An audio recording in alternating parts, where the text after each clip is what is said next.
2 দিন ব্যাপী ঐতিহাসিক তাফসীরুল কোরআন মাহফিল আজকে শেষ অধিবেশন। আল্লাহ তাআলা আজকে শেষ অধিবেশনে শাহ সাইম বিল্লাহ ভাই সহ আমি গুনাহগার কথা বলেছি।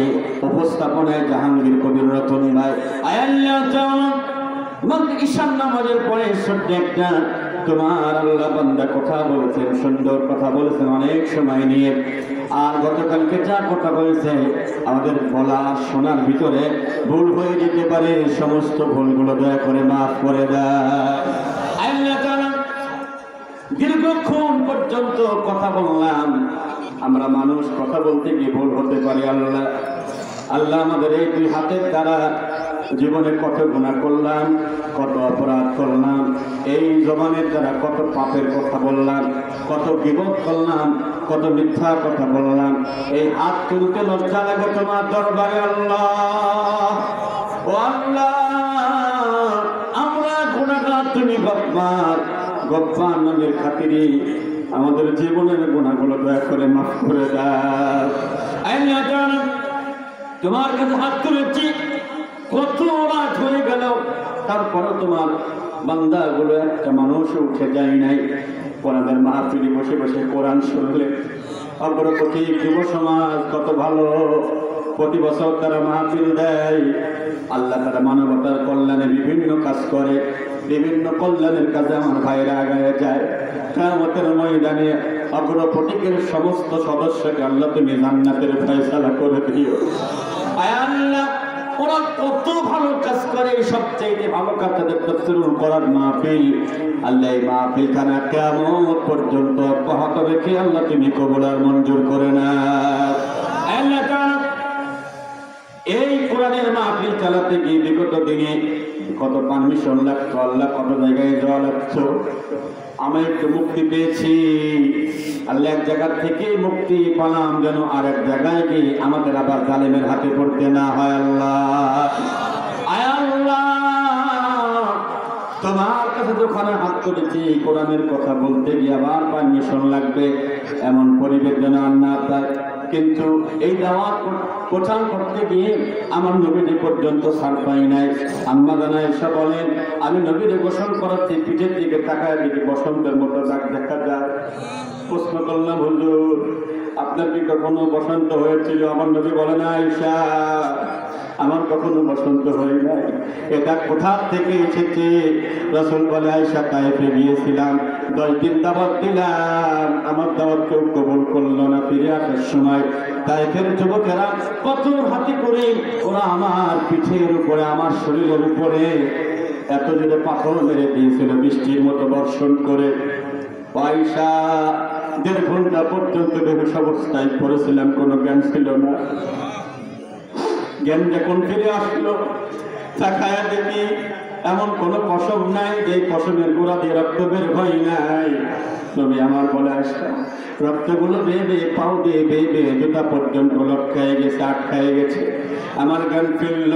জ্ঞান ফেরার পরে সফর সঙ্গে জায়েদ বিন সাবিত, জায়েদকে ডাক দিয়ে বললাম, ও জায়েদ আমার পায়ের জুতা খুলে দাও, ব্যথা লাগে। আস্তে করে টান দিয়েছে, এত পরিমাণ ব্যথা পেয়েছে। নবী ডাক দিয়ে বলে, জায়েদ আরো আস্তে টান দাও। আল্লাহ ওই নবীকে দেখি নাই, তুমি দেখায় কিয়ামতের ময়দানে নবীর সুপারিশের ব্যবস্থা আল্লাহ তুমি করে দিও। আয় আল্লাহ, অগ্রপথিক যুব সংঘের অন্যতম সদস্য মরহুম রমজান ভাই, আল্লাহ তার কথা মনে পড়ে গেছে। পারসের মালিক নামটা কত সুন্দর, রমজান মাসের সাথে মিলবে কিনা? আল্লাহ এই মাহফিলের অন্যতম সদস্য ছিলে, তোমার থেকে সারা দিয়ে তোমার কাছে চলে গেছেন কারেন্টের শর্তে। আল্লাহ তার 3 ছেলে আমাদের সামনে বসে আছেন। আল্লাহ ওই মা কেমনে সহ্য করে গো, ওই মা কেমনে সহ্য করে গো? যে মায়ের সন্তান রেখে স্বামী চলে যায়, কেমনে মানুষ করবে? কত কষ্ট হয় তার বুকে, কত ব্যথা তার বুকে জমানো। আল্লাহ পথিক যুব সমাজের অন্যতম সদস্যরা আজকে সবাই এখানে হাত তুলেছে রমজান ভাইয়ের সবার চোখে পানি।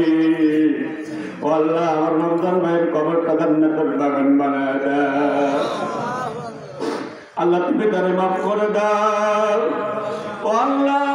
ভালো কাজের সঙ্গে জড়িত থাকার কারণে তার সমস্ত জীবনের ভুল আর পাপ মাফ করে দাও, কবর থেকে জান্নাতের টুকরা বানায় দাও আল্লাহ। তার পরিবার টুকরা সন্তান এতিম, ও এখনো বোঝো না, আমাদের সাথে হাত তুলেছে আল্লাহ। তুমিও এতিম শিশু আল্লাহ বোঝ না বলো, দোয়া কবর হওয়ার কথা।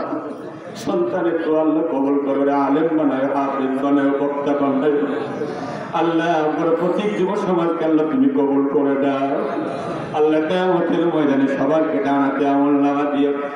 এলাকায় কত মানুষ অসুস্থ আল্লাহ তুমি সেবা দিয়ে দাও, হায়াত দাও, হায়াতে বারাকা দাও। এই এলাকার থেকে যারা কবরে চলে গেছে মাফ করে দাও।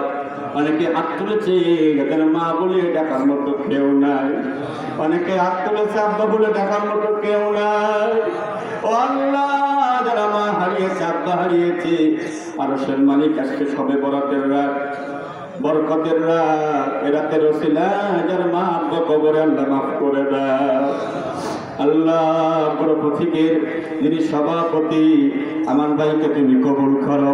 গুরুত্বপূর্ণ কথা বলেছেন শেষে কয়েক মিনিট, প্রত্যেকটা সদস্যকে আল্লাহ তুমি কবুল করে না আল্লাহ। যারা হাত তুললাম আমাদের মধ্যে অনেকের আব্বা মা বেঁচে আছে, হায়াত দাও, হায়াতে বারাকা দাও আল্লাহ। এত সুন্দর দিনে মাহফিল হয়ে গেল আল্লাহ, আমার মন বলে মাহফিলখানা কবুল হয়ে গেছে।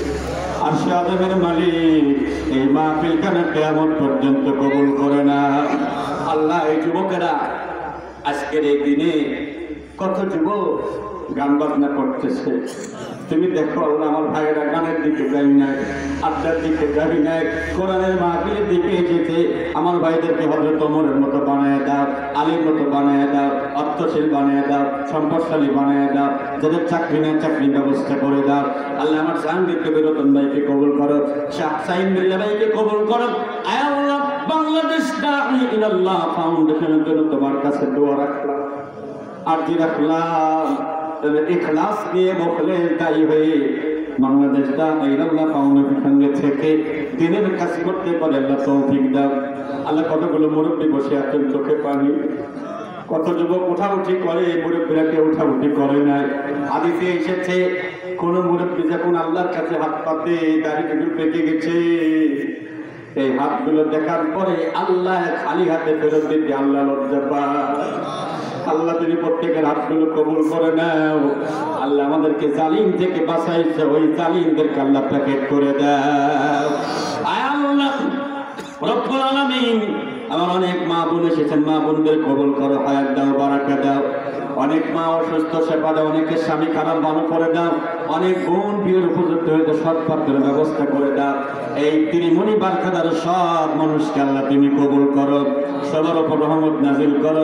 মাইখানা ভাইকে কবুল করো, বারাকা দাও আল্লাহ। আজকে কথা বলেছি যারা, কালকে কথাও বলেছে যারা, তুমি সবাইকে কবুল করে নাও। আর আমাদের মরণের সময় জবানে জারি করে দিয়ে মধুর কালেমা লা ইলাহা ইল্লাল্লাহু মুহাম্মাদুর রাসূলুল্লাহ। আসসালামু আলাইকুম ওয়া রাহমাতুল্লাহি ওয়া বারাকাতুহু। ইনশাআল্লাহ মা বোনেরা বেরোবেন না।